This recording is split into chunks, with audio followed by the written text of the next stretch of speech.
नमस्कार विद्यार्थी मित्रों, आपके सामने प्रस्तुत कर रहा हूँ प्लेटो के परिचय। आइए हम जानते हैं आज प्लेटो के बारे में। प्लेटो प्रमुख पाश्चात्य समीक्षक है। उनका समय माना गया है ईसा पूर्व 427 से 347 तक का। मित्रों, प्लेटो को लेकर जो बातें करनी है, एक चित्र आपके सामने आ रहा है जो एक ऐतिहासिक चित्र है जिनको हम देखकर पहचान सकते कि प्लेटो ही हो सकते हैं। प्लेटो का जन्म मित्रों ईस्वी सन पूर्व 427 एथेंस नामक शहर में हुआ था। वो एक सामंत परिवार में जन्म ले रहे थे। यूनान के सुप्रसिद्ध एवं विश्वविख्यात दार्शनिक सुकरात के परम शिष्य भी माने जाते हैं, जिनको हम सोक्रेटिस के नाम से अधिक जानते हैं। नाम के बारे में जानकारी दूं क्योंकि मित्रों प्लेटो को लेकर खास उनके नाम को लेकर कुछ किंवदंतियां है। उनके माता पिता द्वारा दिया गया नाम था अरिस्तोक्लिस, जबकि मल्ल गुरु द्वारा दिया गया नाम प्लाटोन, जिसका अर्थ होता है चौड़ा चकला। अरबी फारसी परंपरा में यही नाम अफलातून के नाम से प्रचलित हुआ था। प्लेटो के जीवन में मानवीय भावों, रागात्मक अनुभूतियों के साथ साथ विवेक और तर्क बुद्धि को सर्वोपरि मानता था। तो प्लेटो अपने जीवन में इन बातों को लेकर विशेष विचार प्रस्तुत करते थे। मित्रों, उनके कुछ ग्रंथ है जैसे रिपब्लिक, जिसे हम हिंदी में गणतंत्र कहते हैं, फियार्स, लार्ज, प्रोटेगोरस, गार्गियस और सोफिस्ट, इतने ग्रंथ। उसमें गणतंत्र जो है उसके आधार पर आज की हम चर्चा करने जा रहे हैं। उनका पहला ही एक सिद्धांत था काव्य विषयक सिद्धांत। तो उसको लेकर प्लेटो के विचार थे कि वह काव्यों को एक कला के रूप में मानते थे मित्रों, कि काव्य एक कला है और इसीलिए उन्होंने उसे कला के रूप में लिया था। लेकिन उनका मानना था कि काव्य अनुकरणात्मक प्रस्तुतिकरण है, यानी कि वो ऐसा मानते थे कि काव्य को प्रतिरूपण की कला यानी कि आर्ट ऑफ रिप्रेजेंटेशन की श्रेणी में मानते थे, जो सत्य से अपेक्षाया अधिक दूर होती है। और इसीलिए उनके विचारों में मित्रों ये बात आती है कि कविता जो है वह सत्य से दूर होती है। उनका मानना है कि कवि वस्तुतः सत्य के अनुकरण का अनुकर्ता होता है। इसका कारण यही है कि कवि जब कविता लिखता है तो वह सत्य से कुछ कोसों दूर होती है, क्योंकि कवि तो अनुकरण का अनुकरण करता है और उसको लेकर वह कुछ बातें उदाहरण के माध्यम से भी समझाने का प्रयत्न करते हैं। उन्होंने कहा है कि कलाकार वास्तव में निर्माण नहीं करता, बल्कि निर्मित वस्तुओं के आदर्श रूपों का अनुकरण करता है। उनका ये मानना है कि कवि निम्न कोटि का कलाकार होता है, क्योंकि उसकी कृति में सत्य और ज्ञान के मूल तत्व का अभाव होता है। क्यों? क्योंकि वो कुछ बातों को लेकर ये बात करते हैं कि जैसे किसी गायक कलाकार की नकल करना, यानी कि गायक कलाकार जो है वो अपना गीत गाता है, लेकिन दूसरा कोई गाता है जो गायक नहीं है, तो वो क्या करेगा? उस गायक के गीत की मात्र नकल करता है। ऐसे ही हम कहते हैं कि बच्चों को सुनाई जाने वाली कहानियां असत्य न होने पर भी काल्पनिक होती है, क्योंकि कोई भी कहानी है कल्पना तत्व के साथ ही जुड़ी होती है। भले उसमें सत्य की बात होगी, लेकिन कल्पना का तत्व ज्यादा रहेगा, तो वो भी क्या हुआ कि वह असत्य से तो दूर हो गई। प्लेटो का यही मानना है। और प्लेटो की बहस अनुकरण से नहीं है, पर अनुकरण के विषय से है। ये खास ध्यान देना है मित्रों कि वो अनुकरण की बात नहीं करते, पर वो अनुकरण के जो विषय उसकी बात को लेकर चिंतित रहते हैं। और प्लेटो ऐसे विषयों को अनुकरणीय मानता है जिसमें सदमूल्य हो। उनका मानना भी है कि सदमूल्य जहाँ आते हैं समाज को लेकर, वो बात अनुकरणीय है, यानी कि वो बिल्कुल योग्य है। और इसीलिए वो कहते हैं कि जो साहित्य मन पर दुष्प्रभाव डाले, अपरिपक्व हो, विवेकहीन हो, उसका निषेध होना चाहिए, चाहे वह सत्य ही क्यों ना हो। और बिल्कुल सत्य बात कहते हैं कि जो साहित्य पाठक पर दुष्प्रभाव डालता हो, अपरिपक्वता दिखाता हो साहित्य, विवेकहीनता सिखाता हो, तो ऐसे साहित्य का उपयोग बिल्कुल निषेध होना चाहिए। क्योंकि वह सत्य ही क्या है, क्योंकि वह अलग बात करता है, वह सत्य की बात करता है, वह परिपक्वता की बात करता है। तो ऐसे साहित्य की कोई चर्चा नहीं होनी चाहिए। और इसीलिए उन्होंने अपना सिद्धांत बताया काव्य सत्य को लेकर, और उन्होंने अपनी सुप्रसिद्ध कृति गणराज्य में इसकी बात की है। वो कहते हैं काव्य मूल सत्य से 3 गुना दूर है। क्यों? तो उन्होंने कारण भी बताए मित्रों। जैसे मूल सत्य का कर्ता कौन है? ईश्वर को वो मानते हैं। जो भी सृष्टि का निर्माण करने वाला कौन है? ईश्वर है। उस सत्य की अनुकृति कौन सी है? सृष्टि। यानी कि यह सृष्टि जो है ईश्वर के द्वारा निर्मित है, तो वह सत्य की अनुकृति हुई। और इस अनुकृति का अनुकरण काव्य, तो काव्य तो तीसरे नंबर पर आ गया है। यानी सत्य क्या है? तो ईश्वर है। ईश्वर ने जो सृष्टि की रचना की वह दूसरे क्रमांक पर, और उसमें काव्य को करने वाला कवि, तो कवि तो एक कलाकार है और वो कविता करता है तो तीसरे स्थान पर आए। और इस प्रकार वह काव्य मूल सत्य से 3 गुना दूर हो जाता है। काव्य तो स्वयं ही सत्य के अनुकरण का अनुकरण होता है, क्योंकि कवि जो भी लिखेगा, बताएगा, समझाएगा, तो वो इस सृष्टि में देखा हुआ ही विषय लेगा ना।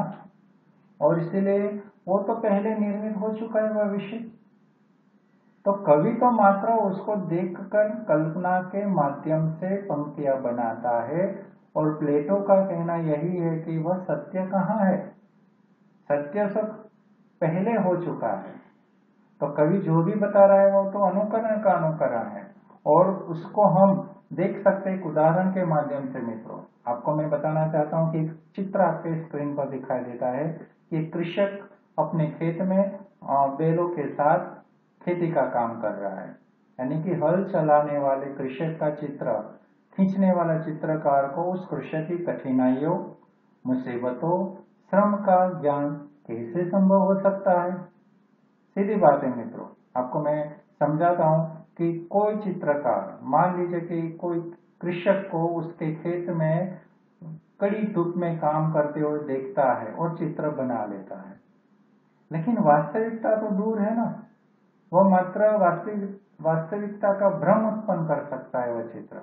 कारण है कि कृषक को जो मेहनत होती है, कड़ी धूप में वो काम करता है, तो जो पसीने की बूंदें भी आती है, वो एहसास तो उस कृषक को होने वाला है।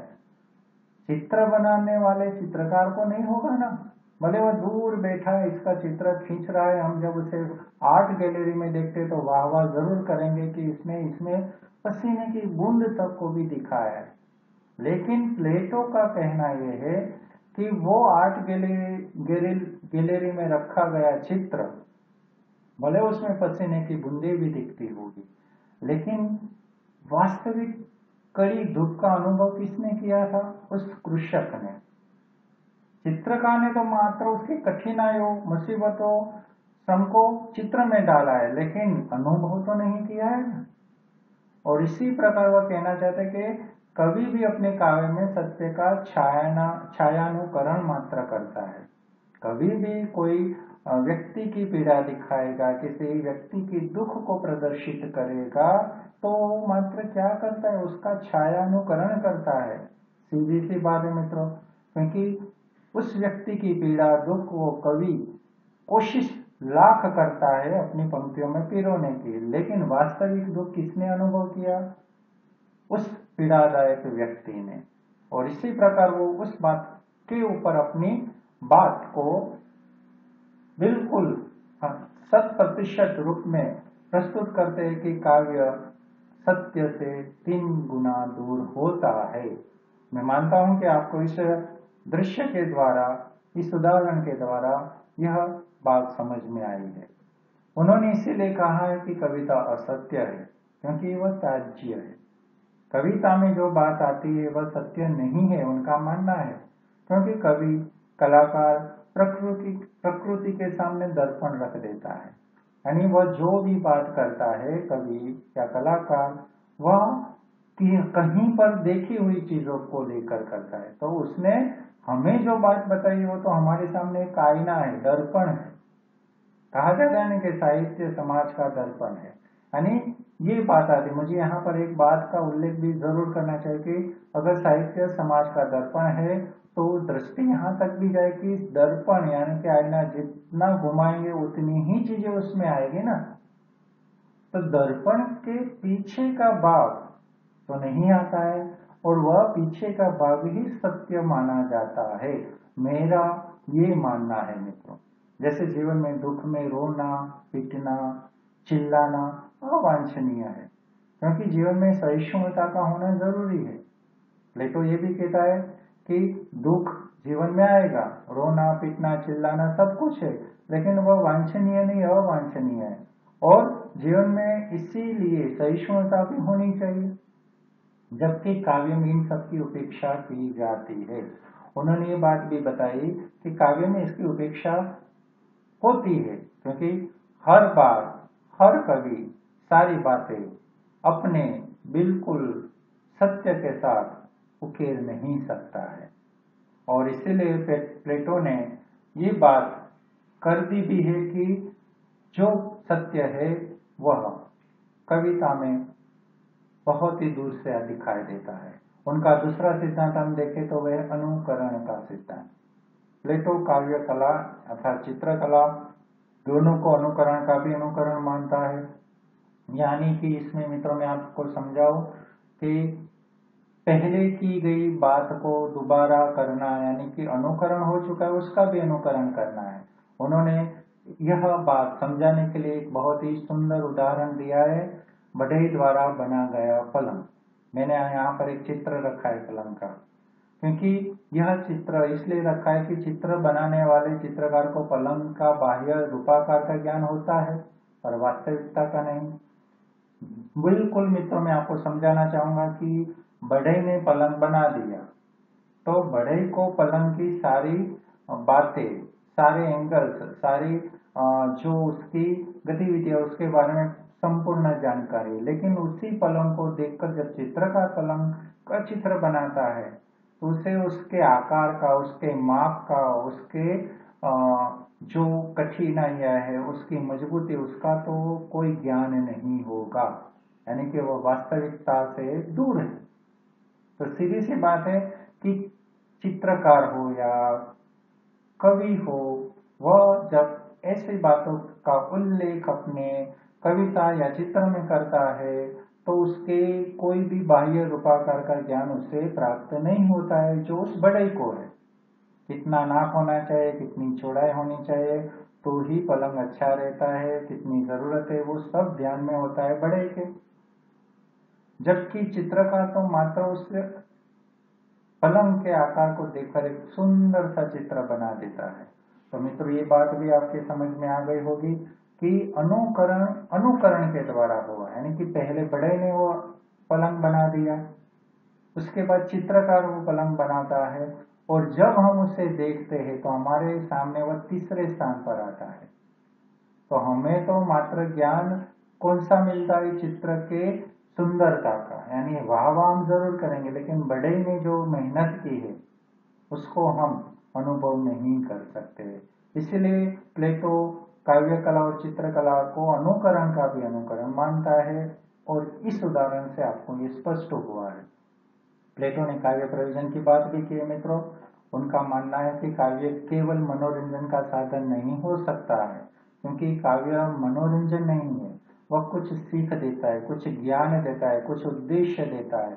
और इसीलिए प्लेटो ने काव्य को एक सटीक रचना के रूप में भी माना है।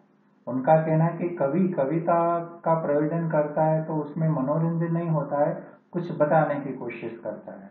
और इसलिए वह कहते हैं कि काव्य का एकमात्र उद्देश्य सामाजिक कल्याण और नैतिक मूल्यों की रक्षा करते हुए राष्ट्र का पुनरुत्थान करना, ये मुख्य प्रयोजन है। कि काव्य का मात्र एक उद्देश्य यह होना चाहिए सामाजिक कल्याण और नैतिक मूल्यों की रक्षा करते हुए राष्ट्र का पुनरुत्थान करने, राष्ट्र देश का पुनरुत्थान जो कवि करता है अपनी कृति में, वही काव्य श्रेष्ठ माना जाता है। और इसीलिए प्लेटो ने बात भी बताई। मैं उल्लेख उस बात का भी करूंगा यहाँ पर मित्रों कि प्लेटो का प्रेरणा सिद्धांत भी रहा है।